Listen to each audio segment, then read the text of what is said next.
తెలంగాణ కమలం ప్రస్తుతానికి కుతకుతలాడుతుందా? ఇటు గ్రూప్ రాజకీయాలపై బీజేపీ చీఫ్ సీరియస్ అయ్యారు. అందరూ కలిసి ముందుకెళ్ళాలి, తేడా వస్తే తాట తీస్తానంటూ వార్నింగ్ ఇస్తున్నారు ఇటు రామచంద్రరావు. కొత్త పాత లేదు, అంతా ఒకటే. గ్రూపులు కడితే మేయర్ పీఠం కొట్టలేం. అలాగే ఇండైరెక్ట్గా ఇటు బండి ఈటలను అటాక్ చేశారంటూ కమల దండు అయితే మొత్తానికైతే రెస్పాండ్ అయినట్టు తెలుస్తుంది. ఇటు శివారు ప్రాంతాల నేతలకు సంబంధించిన ఒక మీటింగ్లో రామచంద్రరావు ఫైర్ అయ్యారు. చానాళ్లకు బయటకు వచ్చిన బీజేపీ అధ్యక్షుడు సెన్సేషనల్ కామెంట్స్ అయితే చేస్తున్నాడు. సో సిరీస్ ఆఫ్ ఈవెంట్స్ ఒక్కసారి మనం చూస్తే కనుక గడిచిన పార్లమెంటరీ ఎలక్షన్స్లో ఈక్వలెంట్గా ఇటు బీఆర్ఎస్కి ఈక్వలెంట్గా సీట్లు సంపాదించిన కమలం దాని తర్వాత అసలు ఆపోజిషన్గా ఉండలేకపోయింది. రెండో స్థానంలో ఎందుకు ఉండలేకపోయింది? బీజేపీకి సంబంధించిన అగ్రనాయకులు ఢిల్లీకి ఎంపీలందరినీ పిలిచి కూర్చోబెట్టి క్లాస్ స్పీకర్ ఇదే అడిగారు, ఎందుకు కాంపిటేటివ్గా ఉండలేకపోతున్నారు, ఎందుకు అగ్రెసివ్గా వర్క్ చేయలేకపోతున్నారు, రెండో స్థానానికి మీరు రాగలిగితే మొదటి స్థానానికి ఎలా వెళ్ళాలో మేము చెప్తాం కదా అంటూ క్లాస్ స్పీకర్. సో మొత్తం మీద రామచంద్రరావు ఇటు కిషన్ రెడ్డి దానిపై రియాక్ట్ అయ్యారు. గ్రూప్ రాజకీయాలు జరుగుతున్నాయి, ఎవరో ఇన్సైడర్ ఉన్నారు, మా దాంట్లో ఒక స్పై ఉన్నారు అని చెప్పేసి లోపల బహిర్గతంగా ఇంటర్నల్గా జరిగిన విషయాలన్నింటినీ బయట మీడియాకి ఎలా తెలుస్తున్నాయి. సో ఏదో కారణం ఉంది, ఎవరో ఉన్నారు అన్న ఉద్దేశంతో ఇటు కిషన్ రెడ్డి రెస్పాండ్ అయ్యారు. ప్రస్తుతానికి బీజేపీ చీఫ్ రామచంద్రరావు దీనిపై స్పందించారు. ఇటు మరి ముఖ్య నేతలు, తెలంగాణకు సంబంధించిన ముఖ్య నేతలను ఉద్దేశించే మాట్లాడారా. ఇటు బండి సంజయ్, ఈటల రాజేందర్, అలాగే మిగతా గ్రూప్స్ని ఉద్దేశించి మాట్లాడుతున్నారు. ఒక మాట అయితే ఆయన మెన్షన్ చేశారు, కొత్త వాళ్ళు పాత వాళ్ళు, original BJP leaders, new comers, ఈ రెండింటి మధ్యలో విభేదాలు ఉన్నాయా? ఇవన్నీ బయటపడుతున్నాయా? దీనికి ఇదే నిదర్శనమా? జాతీయ నాయకులు, నేషనల్ లీడర్స్ కూడా దీనిపై స్పందించి వాళ్ళు ఇవే పిన్ పాయింట్ చేస్తున్నారు. సో దీనికి సంబంధించి మరిన్ని వివరాలు తెలుసుకునే ప్రయత్నం చేద్దాం. మా ప్రతినిధి శ్రీధర్ ఉన్నారు, శ్రీధర్తో మాట్లాడి తెలుసుకునే ప్రయత్నం చేద్దాం. శ్రీధర్, చెప్పండి, ఈ కొత్త వాళ్ళు పాత వాళ్ళు, న్యూ కమర్స్, ఆర్గానిక్ ఒరిజినల్ ఏది, ఆర్గానిక్ ఏది, లేకపోతే న్యూ కమర్స్ అలాగే పాత వాళ్ళు, ఈ విభేదాలు ఇంకా పార్టీలో కొనసాగుతున్నాయా? అందుకే ఇలాంటి స్టేట్మెంట్స్ చేస్తున్నారా ఆయన?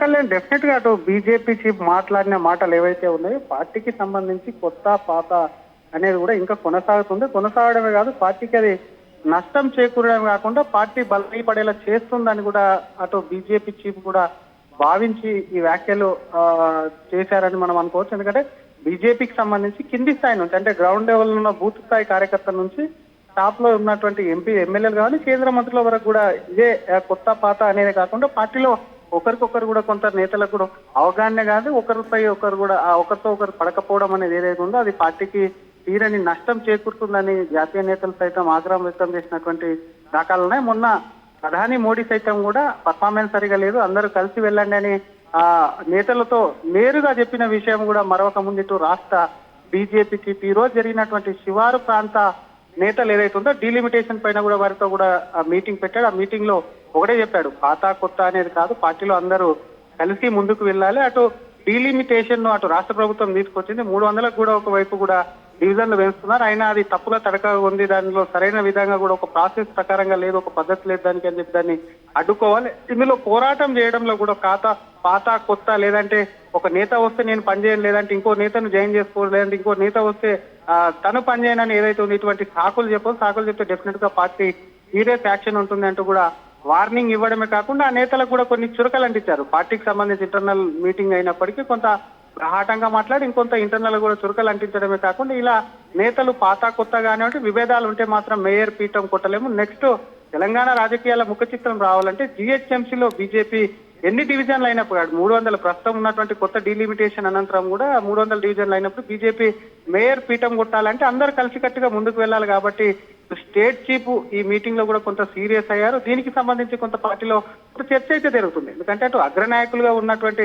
ఈటెల బండి వ్యవహారం ఎప్పటికప్పుడు కూడా పార్టీకి సంబంధించి కొంత నష్టం చేకూరుతుందని చెప్పి పార్టీలో కొంతమంది నేతలు చెప్తున్నటువంటి పరిస్థితి. ఇంకో పక్క ఉన్నటువంటి అగ్రనేతలు అటు ఎమ్మెల్యేలు ఎంపీలు కానివ్వండి ఎవరు కూడా సఖ్యతలు లేరు, ఎవరికి వారే యమునా తీర్ అనే విధంగా కొన్ని గ్రూపులు పార్టీలో కూడా నెలకొంటున్నాయని చెప్పి పార్టీ నేతలే బాహాటంగా చెప్పినటువంటి సందర్భాలు ఉన్నాయి. అగ్రనాయకుల ముందు కూడా నేతలు గ్రూప్ విధంగానే వెళ్తూ వారికి సంబంధించి ఒకరిపై ఒకరు కూడా కంప్లైంట్ చేస్తున్నటువంటి దాఖలాలు కూడా బీజేపీ నమోదయ్యాయి. కాబట్టి ఇక్కడ ఉన్నటువంటి నేతల్ని కట్టడి చేయకపోతే ప్రస్తుతం ఉన్నటువంటి పరిస్థితుల్లో కూడా ఒకవైపు జిహెచ్ఎంసీ పరిధిలో మాత్రం నేతలు కలిసి పనిచేయకుంటే బీజేపీకి పెద్ద నష్టమే తప్పదంటూ కూడా అధ్యక్షుడు భావించి వ్యాఖ్యలైతే చేశారని చెప్పుకోవచ్చు. కళ్యాణ్, ఇంకొక వైపు అటు డీలిమిటేషన్ కు సంబంధించి బీజేపీ గత ఎన్నికల్లో జిహెచ్ఎంసీలో దాదాపుగా 48 సీట్లు కొల్లగొట్టింది. అంటే 150లో 48 అంటే 1/3 సీట్లు అనేది కూడా గెలుచుకుంది. కాబట్టి ఈసారి వాటి సంఖ్య ఇంకా పెంచుకోవాలి. బీజేపీని దెబ్బతీసేందుకు అటు కాంగ్రెస్ కానివ్వండి, ఎంఐఎం కలిసి కొన్ని చోట్ల ఆ బీజేపీ బలంగా ఉన్నటువంటి డివిజన్లను కూడా వాటికి సంబంధించి డీలిమిటేషన్ లో అటు ఇటు మార్పులు చేర్పులు చేసింది. కాబట్టి దాని మీద పోరాటం చేయాలి, లేకపోతే పార్టీకి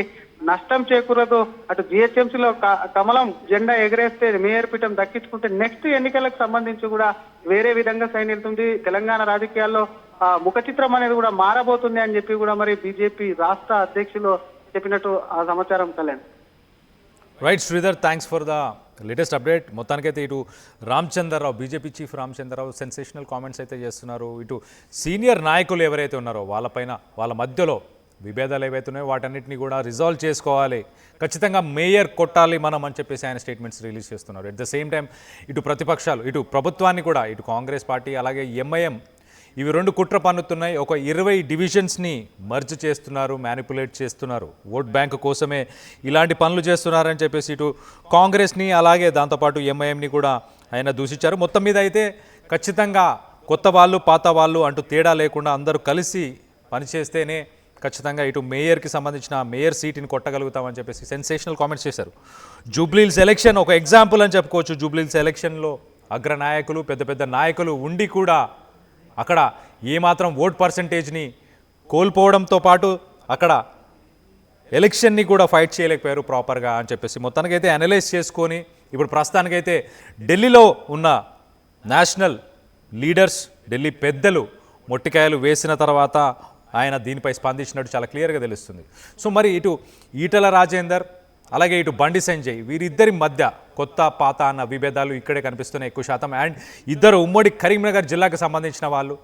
మనం చూసుకుంటే ఈరోజు స్థానిక సంస్థ ఎన్నికల్లో కూడా ప్రతి ఒక్కరూ ఒక్కొక్కరు క్యాండిడేట్ని ఫీల్డ్ చేయడం, వాటికి సంబంధించిన పోస్టులు సోషల్ మీడియా మాధ్యమంలో వైరల్ అవ్వడం.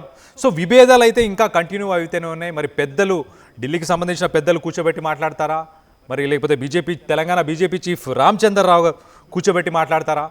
ఎవరు కూర్చోబెట్టి మాట్లాడతారు, ఎలా రిజాల్వ్ చేస్తారు? మరి జిహెచ్ఎంసీకి ఎలాంటి ప్లాన్ ఉండబోతుంది? జిహెచ్ఎంసీలో లాస్ట్ టైం 1/3 సీట్స్ని గెలుచుకున్న బీజేపీ మరి ఈసారి ఎన్ని సీట్స్ గెలుచుకోబోతుంది? దీనికి సంబంధించి మీరేమనుకుంటున్నారు? బీజేపీలో ఉన్న విభేదాలను మీరు అంగీకరిస్తున్నారా? మీరు ఎవరిని సపోర్ట్ చేస్తున్నారు? ఎన్ని గ్రూపులు ఉన్నాయని అనుకుంటున్నారు? దీనికి సంబంధించి మీ అభిప్రాయాలని కింద కామెంట్ రూపంలో తెలియపరచండి. అలాగే జిహెచ్ఎంసీ ఎలక్షన్స్కి సంబంధించి ఎన్ని సీట్లు సాధించే అవకాశం ఉంది బీజేపీకి? మేయర్ సీట్ కొట్టే అవకాశం ఉందా? ఇటు రామచంద్రరావు ఎక్స్పెక్టేషన్స్కి తగ్గట్టు బీజేపీ పనిచేస్తుందని మీరు భావిస్తున్నారా? అసలైన తొలి వెలుగు. ఫాలో వాట్సాప్ @తొలి వెలుగు అఫీషియల్.